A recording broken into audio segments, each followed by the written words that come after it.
Good evening. Welcome to Real United Talk. I must get used to saying that after so long. Again. Manchester United just beaten Aston Villa 3-0. Much better performance in the second half for me. Much better performance. The tempo was there. The passing was slicker. Much more energy about the team. Straight away, Mark's got a comment in here. Did you know that we are now the first ever team to score 3 or more goals in 4 consecutive games in the Premier League? Oh, right. And then the commentator just said the same. Oh, right, okay. Didn't know that. But that stretches United's unbeaten run to, I think it's 17 games now. And that was De Gea's 399th game, I think it was. So the next game, providing he starts, will be his 400. 5 more wins to go, says Harty. What are we on? Have we played 34 now, haven't we? Is it 34? Or is it 33? Can't remember. I think it's 34 we played now.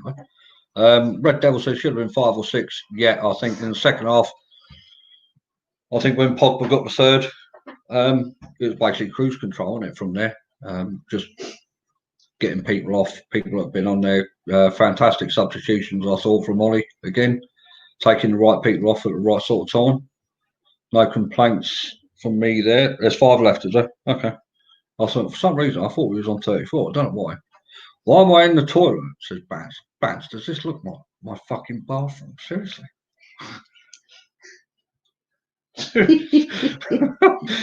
What planet are you on? See, now Carly says there's 4 games left. Mate, I'm looking on Sky Sports. I'm looking on Sky. I thought there was 4. I thought we played, that was our 34th. But Hart says we got 5 left. But I'm sure. Let's have a look. Table. Yeah, we played 34. 34, 58 points. Leicester 34, 59 points. Chelsea 34, 60 points. So 4 games. I suppose the crucial one is, it does not bait him. 4 more visits. There we go, Hart. 4 games left. We play 38. Yeah, let's have 34. Right, okay, so now that's over and done with. We know how many games we've got left. Right, Pogba or Greenwood, man of the match. Right, man of the match. For me, I've got to say, I don't think he had a great first half, but I think second half he really picked it up. And I thought man of the match, out of not a great team performance, was Paul Pogba for me. I thought second half, when he put that goal in, fantastic place to Rainer's bottom left. Absolutely no chance. Rainer just stood still. Nilajan Pandit says, finally Pogba gets his long-awaited goal. Yeah. Why do I have a dinosaur? It's pot plant. Pot plants, mate. There's another one next to it. Triceratops next to it. But they should be out in the garden, but not managed to get them out of yet. But yeah, for me, Pogba, fantastic performance. Bance, I finally seen him. No, Carly, mate. I know he's a good player. I just don't see the world class, mate. I won't jump on a bandwagon. I need to see consistency is the thing. Pogba easily our man. Yeah, Bance, totally agree. I thought he was head and shoulders above everyone else on that pitch. It wasn't a great performance. I think everyone played around third gear. So it was just going through the motions, wasn't it, really? He's the best midfielder in the world, Marcus said, Bant. Right. I think the world class tag, mate, I'm very much old school. I think the world class tag gets touted around players an awful lot. You know, I think, whenever someone has a great game, they're world class, they're world class talent, they're world class this, world class that. I don't like to give out the world class words so easily, I'm afraid. He is a good player. I can see there's a good player there. I would like to see that player more consistent, though. And I think we will see that. I think if he signs a new contract, I think there is a good chance now that Bruno's there that we will get more out of him. I really do. De Gea's performance was good though, but there are defensive. Well, Jan, I mean, there's going to be defensive errors, isn't there? I mean, throughout the team. Could be any game. So there will be disappointing performances from centre backs and wing backs or right backs or left backs, however you want to say it. Do I think Bruno is world class? I think at the minute, Bruno is. I think if you're comparing Bruno and Pogba, for me, I would say Bruno is better than Pogba at the minute. But I would like to see. I think Bruno's been a lot more consistent. I mean, bearing in mind he only came in January as well. I think the guy has been super consistent with his performances. George Carl says Pogba is better 100%. Well, I mean, if Mark thinks Bruno's world class, so is Pogba. I don't think Bruno's world class. I think Bruno's better than Pogba at this moment in time. But overall, like you said there, no, not overall. It all comes down to it, doesn't it? If Lingard is a world class performer, just not in football, Pogba overall ability is better than Bruno. Yeah, I can see where you go with that. Yeah, I can see where you're going with that. George, do you want to come on? I know you did say earlier, didn't you, at half time? You said something about post match. So if you want to come on, if anyone wants to come on, I'll send you a link. If we were to sell Bruno now, how much do you think you'd want for him? Probably, what are we getting for? Around about 50, 60 million, wasn't it? I reckon you're easily looking at Bruno now, easily 100 million, easy. I think he's doubled his transfer value. I find it good we're debating about world-class midfielders and not shitting on our wank ones. What a change within a few months. Well, this is it, Pants. So positive performances, if you talk positive about people, it brings out a different side of the debates. Like you said there, you're not just shitting, you're not just picking out the crap ones that everyone knows, that's crap. I'm all right, Marcus. I'll have the Southampton match watcher. I don't know if there's a watch on for it, mate. But yeah, I mean, Pants, if you want to come, oh no, Pants, you don't usually have a mic, do you? I'm enjoying the pain Spurs are in. Says Hart. Spurs are in a world of trouble. A world of trouble. I think their next match is at Arsenal. I think it's on Freeview, the Southampton game. Okay, when is that, George? Is that Sunday? Was it Monday? So I know the fixtures got swapped around, didn't they? Because we were supposed to be playing Monday and Wednesday. Mark said next week. If Pogba can give up second half for the next 3 games, I say he's world class. This is the thing. This is what I keep saying. I can only since Pogba's been at the club, I could probably count on one hand where I think, yeah, he was a standout performer. It's on Monday. Okay, all right. Well, that means the Mad Mark's Monday thing might be up. Might have to do that instead then. Might have to do a watch on for that instead. So we'll have a look at it. Marcus, your Siri has a funny accent and coughs. I know it's Mum. It's Mum next to me.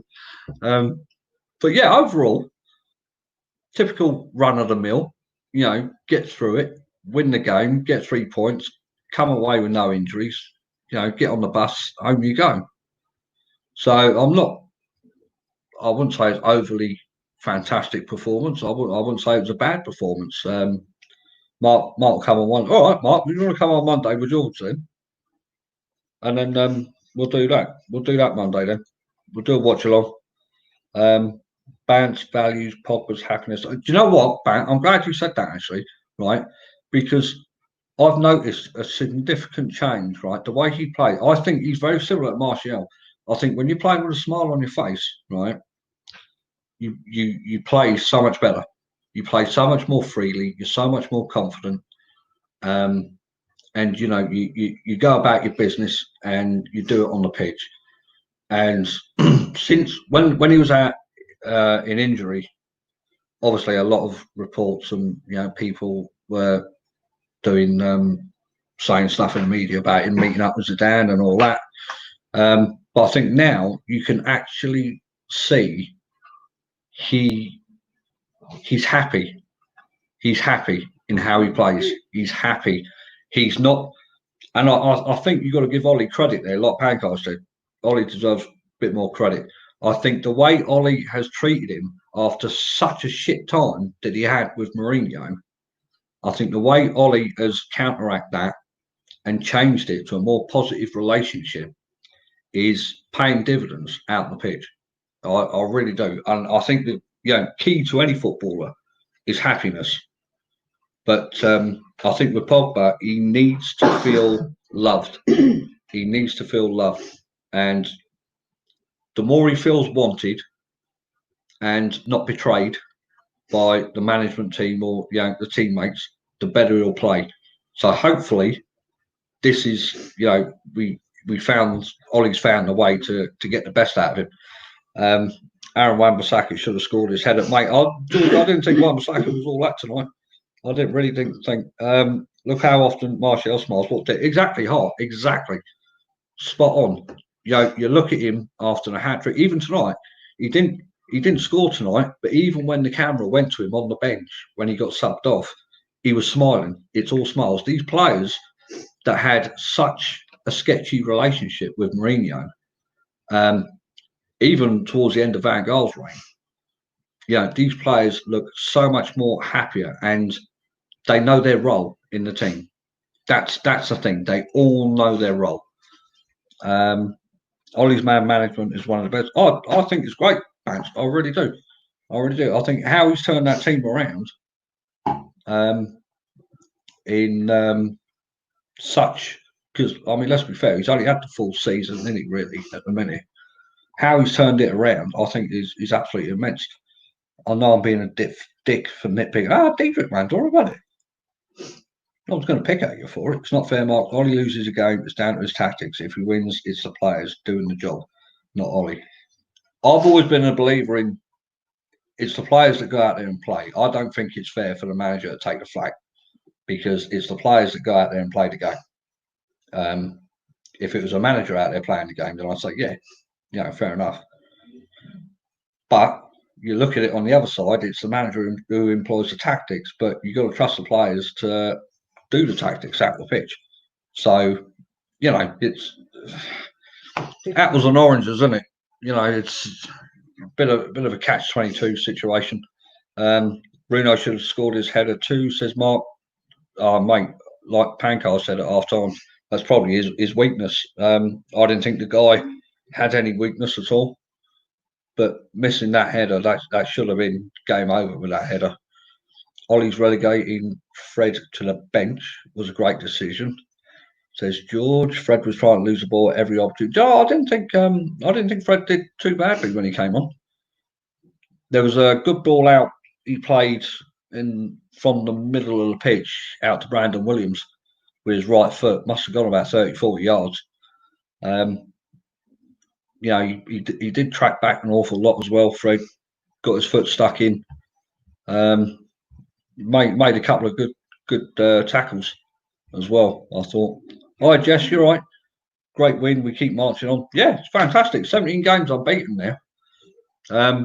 And as Mark said earlier, first team to score three or more goals in 4 consecutive games. So I think it's fantastic. But Ollie, what's happened? Isn't Ollie just on a YTS work experience scheme, making tactics up as he goes and just saying, just enjoy yourselves, lads? And but sometimes that's what you need. I think when you get a manager that believes in you to just say, go out and express yourself and play, don't worry about it. The goal will come, sort of thing. I think that's great. That shows an unbelievable amount of trust in that team for a team that's so young as well. And you look at them players on the bench. They're not all spring chickens. So I thought it's a really good decision by Ollie. That for me. Greenwood needs that 007 on his shirt. He's lethal, isn't he? He's absolutely lethal. I thought again today when he had that ball outside the box, I thought, where are you going with that? Where are you going? And he just let it go and in the back of the net. brilliant. I was just joking, mate. That's just oh, right. Okay. Monday is the toughest game of our remaining fixtures. Southampton look very. Southampton, they picked up after the last game. They beat Man City, didn't they? I think it was. So they'll be in a bit of a high. How did they do against Everton tonight? Was it Everton? Did they play tonight? I think our toughest game will be the Leicester game, which I think is the last game, if I'm not mistaken. I'll just check. They drew 1-1 at Goodison. See, now that's a good point. That's a good point for Southampton. Goodison, mate. That's not a fucking easy place to go, that, to be honest. They get a result against Man City and then go to Everton and get 1-1. 4 points out of 2 games, really. I wouldn't have given them a hope and hell's chance. George reckons it's going to be an easy win. But it's at Old Trafford, which gives us the advantage. I think that's probably what makes it a shoo-in for us, the home advantage. But you guys, man of the match. Me and Bance are on the same page tonight with Pogba. George, who do you think? Mark, Hart, Red Devil, Neil Hand? Who's your man of the match tonight? What did you think of Jack Grealish's performance as well? I thought Matic did very well, keeping him quiet when he came central. Out on the right-hand side, I thought Luke Shaw did okay on some occasions, but he wasn't at his very best tonight. But I think that's the thing. These players, they didn't know they had to be at their best to get a win tonight. So, you can forgive them in that respect. Let's highlight this one from George, because this is the remaining fixtures. So in order, we've got Southampton at home, which is then Monday. So then Palace away would probably Friday or Saturday. West Ham then will be midweek, and then Leicester the following weekend. So for me, I think the toughest game there for us is Leicester, last game. And I think that's where the Champions League place will be decided. George Carl says Pogba tonight. Red Devil says Greenwood. Not good shout. Good shout. Gary Neville said Greenwood as well. We still have an FA Cup versus Chelsea. Oh yeah, I forgot about that. Well done. Palace is Thursday, 3 days after Southampton. Right. Okay. So that means it will start at the beginning of the week then. Right.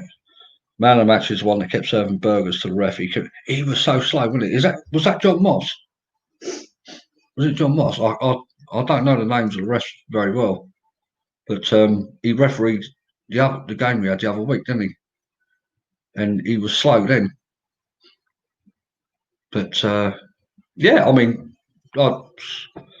Moss loves giving us pens. And you know what? That's something else I want. I'm glad you brought that up, George, because Ross was on about it in the pre-match thing. The amount of penalties we get because of the trickery and the pace that we got in our forward line. But I think if you add to that intelligence as well, because that penalty, I know Rodney didn't think it was a penalty, but for me, it was a very, very clever, very, very clever from Bruno. He sucked that tackle in. No doubt about it. He went to shake the shoot, and then the guy just sort of like went through the back of him. So, to be fair from Moss, was stood. It looked a pen. Question lies with Graham Scott. We are joint top of any Premier League side ever in penalties. Oh, okay. Gave us 2 against Spurs, says George. Mark says we'll need rotation against Palace, with it being only 3 days. Do you know what? I think, I agree with you there, Mark. I think the Palace game, they already look like, they're on the fucking beach. So I think rotation against Palace would probably be a wise decision, because I think you could tell those players tonight, they did look, some of them look quite lethargic, quite laboured in their passing as well. The sharpness wasn't there. So they're going to need to rotate. But I think overall, 3 points, happy days. Got away from it without any injuries. Jay Hart says it means we're getting balls into the box. I mean, that's something we're not used to seeing either. Balls going into the box time after time, which is good. Which is good for us. Am I the only one who gets frustrated once the intensity dies after we go 3-0 up? I want us to keep going, go for 4, 5, and 6. Ollie's idea of rotation is spinning on the spot every time. That's funny. We'll put that one up. I like that. That's funny. Get that goal difference up. Do you know what, Diedrich? I don't think Diedrich is going to. I don't think Ollie is going to be that fussed, about the goal difference, because there's only 2 points in there between 5th and 3rd. So I think, providing, no one can afford to slip up now. That's the beauty. That's what makes it so exciting now. You cannot even afford a draw. For me, you have to win every game, and I'm certain Chelsea are going to drop another 2 points. I think they're going to get a draw again, possibly in the next game. Can't remember who they got there. I had it earlier, but Red Devil would rotate for it. Straw poll, which is Southampton or Palace, where people rotate for. I think Palace, mate. I do. I think Palace. I think Palace are already end of season. They're just looking to play through the motions and just get to the end of the season and get on their holidays out in the back garden. Liverpool won't lose against Chelsea. No, I don't think they will. No, they got Liverpool coming soon, Marcus. The one time we'll support the Scouts. I think this is it. I think you get Chelsea lose or drop points at Liverpool. I can't see United dropping any points from now until then. I can't see Leicester dropping any points. I think there's a very, very real chance that Chelsea will finish the season in 5th. I think Leicester will finish 4th, and I think United will finish 3rd. Because it's only going to take one slip up, and that's it. They know that. Basically, it's United's top 4. It's in their hands, isn't it? Now it's in their hands. They know they've got to win the next 4, and that's it. They're in the Champions League, no matter what Leicester do. So I think Sheffield United might get something out of Leicester. That's another good game coming up. Liverpool haven't lost at Anfield in the Premier League in years. Has it really been that long, George? I didn't realise it had been that long. But yeah, I think we got through the game. Not a vintage performance.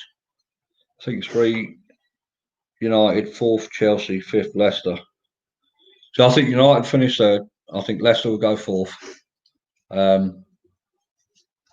Red Devil agrees with George. Yeah, I just think, I don't know. I think if Chelsea lose or even draw, I think Leicester will win that game that they'll play. And I think that'll be it. I think it'll be curtains for Chelsea.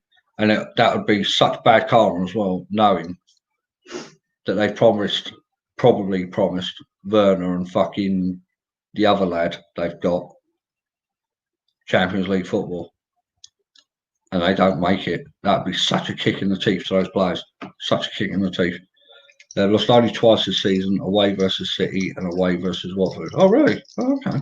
So I don't pay much attention to other teams. I didn't realise it'd been that long, actually.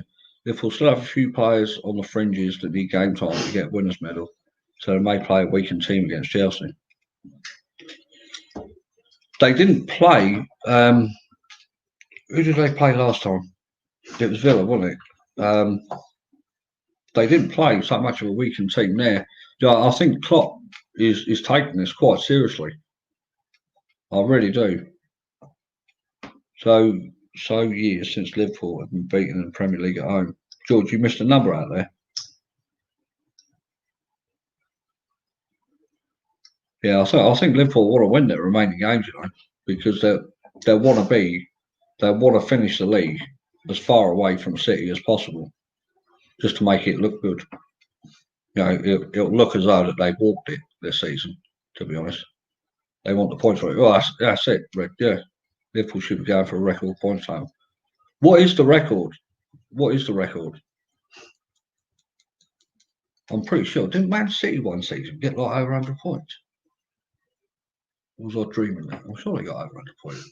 I'll Google it. Actually, George, you can tell me that. What's the record points total? I think it's Man City, isn't it? Is it 100? Yeah?